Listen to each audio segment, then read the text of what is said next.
Sobre na banhaw kini karong nga isyu kabahin sa hazing dinitabo sa usa ka kadite dito sa Philippine Military Academy PMA.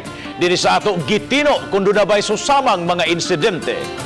Subling may pahinumdom mga opisyalis nga hugot kining gidili sa balaod. Gipalanog kining panawagan ilabi na sa mga training institution sa kapulisan. Ani ang report ni Nico Sereno.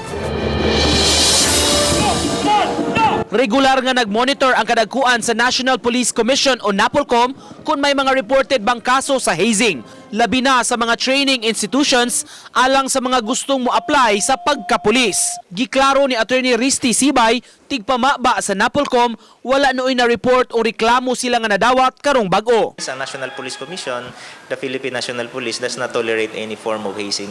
Auhag sa NAPOLCOM sa mga nagduma, mutuman gyud sa mga training guidelines.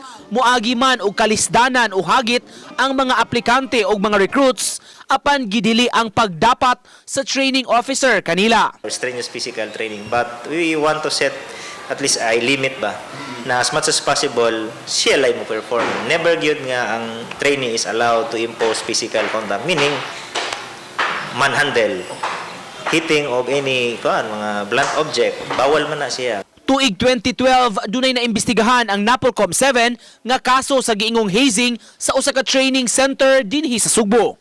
Uban ni Marlon Melgazo, Nico Sereno, Balitang Bisdak.